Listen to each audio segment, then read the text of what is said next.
Hey, So we went over some numbers for Barrie for October 1st to the 12th.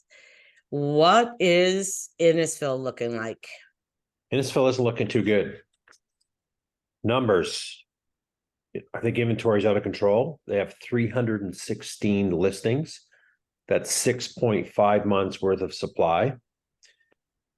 This month from October 1st until today, 61 new listings, 14 price changes, 8 conditionally sold so far, and only 7 sold properties for the month of October. Not good. Oh, that's horrifying numbers. Horrifying. It's horrifying. And, that market, a lot of properties over $1 million in that community, right? Lots of those subdivisions, a lot of big bungalows and 2 stories. And we know the impact of high borrowing costs, et cetera, has impacted that sale. And definitely that market is feeling it so far in October. Well, and I've always found Innisfil was a little bit slower than Barrie as far as sale wise, but the prices are higher there as well.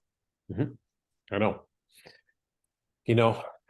Why the big surge of inventory? I don't know. I think some people may be down there feeling the pressures, big mortgages. I watched a thing on TikTok this afternoon, talked about actually from one of the podcasts, that guy we follow, I forget his name, had a guest on there, and he has a friend that works at a bank. On any given week, they would, power sale properties 5 per month. Now they're seeing up to 50 properties a month power sales lately. Wow. Well, a big jump, right? That's a big number. And, we know, with those variable products from clients that we have that are in those products that feel the pinch now, I couldn't imagine having a $700,000 or $800,000 mortgage on a variable product today. No, I know. Well, and Rob, my mortgage guy, he was on one of our podcasts. Yep. He told me that Dominion lending was down like 50 or 60% or something. Like it was a huge number. Yep. They're not even like, people aren't even like, because normally they get a lot just from refinancing. Yes. But people aren't, who's going to refinance now? That's right. Anyone's going to refinance is going to sit back and say, hey, I'm going to wait a while. I'm going to see what happens to the Bank of Canada. And well, they'd have to be approved for 8% now. Before they probably got approved for 4%. I know. That's not happening. So that business is all wiped out. Right. So I think there's a lot of starving mortgage agents out there today because, how many of them relied on that refi business? Oh, yes, lots. And people aren't buying either. So that's the other thing. Like if our sales are down, so are theirs, right? 100%. And you just said Rob's down 50%. What did we see in Barrie for September? I think it was 61. So that's a big number, right? So, wow, that means that percentage is not correlates almost with the mortgages side by side. They intertwine so much. So yeah, that's huge. So, and Innisfil, like from what I noticed too, like I've been showing in Innisfil a lot, and there's not very many that are in the lower price range. No, and anything that is in the lower price range has no basement, no garage. It's like a cottagey thing. That's it. Nearly everything is over $1 million. No, and it sits and sits and sits and sits. But my question is, are they overpriced and just nobody there's adjusting? Because our friend Jessica there had a listing and it was like at 1.3, and she said, it's never going to sell at 1.3. She tried to tell the seller, right? And the seller says, well, everybody in my neighborhood's at the same price. Right. Well, yeah, but they've all been here for 60 days and nobody's selling. That's right. So it's like everybody's holding tight and are refusing to lower the price. Yep. And we're seeing a lot of that, right? We've seen it. I went to a listing appointment down there. I think it was in June or July. And he just used me to get a, evaluation. So, kept contact, et cetera. He ended up listing with someone else in the city. And I said, I'd struggle at $1,275,000. It's a big jump because of the amount of inventory on the market currently. What does he do? 1.4. I was going to say 1.4. 1.4. going nowhere. 60 some days in the market. Then I see a few pricing strategies with that property. I think he put it for 1.1, holding off on offers on this date. And it's like, good luck. Never got it. When I think he reduced it to 1.389, but that property will never go anywhere. And that guy, he's in a variable product.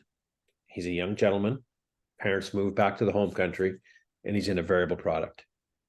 It's costing him thousands and thousands and thousands and thousands of dollars.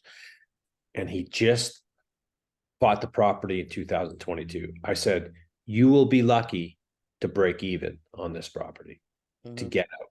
Yeah, but look what he did. And a lot of people are doing that. They go to the agent from Toronto, 100% they do, who is going to tell them what they want to hear, even though they're never going to sell it. Never going to sell it. Never going to sell it. Big, gigantic 2-story. They're a dime a dozen. He's got a ravine, but so what? It's a small backyard. It's well, and Jessica was telling me when she had hers listed, she was calling all the listing agents. They were all Toronto agents.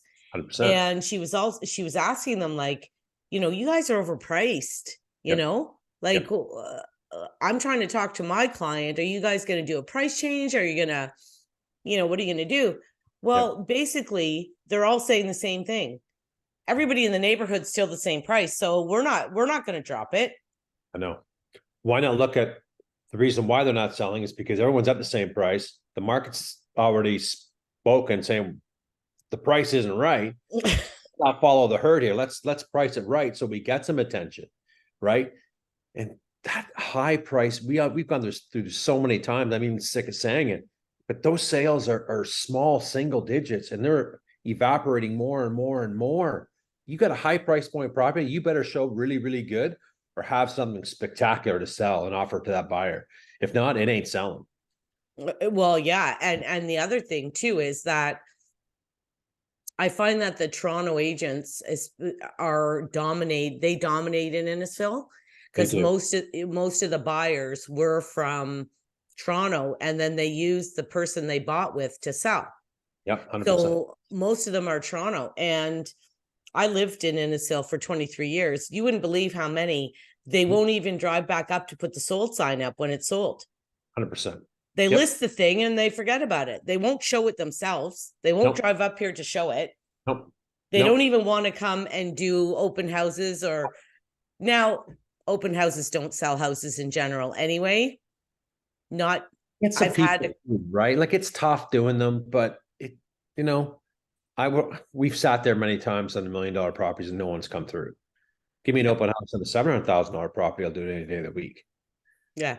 Right. But I know that's kind of tough, but you're right. They won't come up. They just, or they don't even put a sign on, one or the other. Yeah. Yeah. There's no sign at all. Right.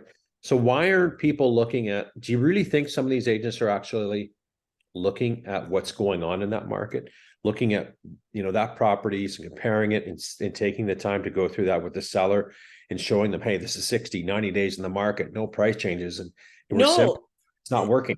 This is exactly why I brought it up, because all they're doing is looking at what everybody's listed on the street and they stick that price on it, and that's it. Yep, that's it. Great CMA. Let's follow everybody else.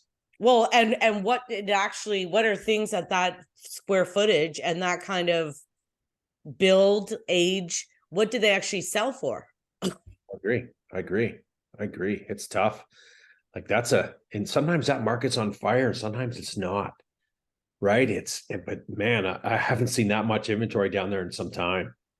So it's just loaded up, like, for a small community of 34, 35,000 people, and you got 316 listings down there. I don't know. A lot. It's a lot, right? And, are we going to see some of those buyers return to the market? After October 25th, when the Feds and Bank of Canada, will make a decision on the rate, maybe if it's too pauses, maybe the sentiment will come back and go, okay, we're feeling comfortable here. But well, you know what my problem is? Normally we kind of follow, or we're a month or two behind the GTA, right? Because you sell in Toronto And then you come up here and you're buying a mansion for the same price that you just got a semi-detached, right? 100%. But if the market in Toronto's slow, Yep, then we're going to be slow. 100%, 100%. That's Right. what happens, right? Because it's all those people buying those 1.2, 1.1, 1.3. Mark, do they live here in Innisfil? No, no, We can't no. afford it. Can't afford it. No. Innisfil people aren't buying Innisfil properties. And I say the same thing about Barrie. Barrie people aren't buying Barrie properties. It's rare. Unless you get that townhouse client that's trading up. Okay. That's been sitting there with a pile of equity and it's, bought it for $200,000. Greg, we stay in the community because we built up equity over there. But, I can't tell you the last time when I actually did a deal like that.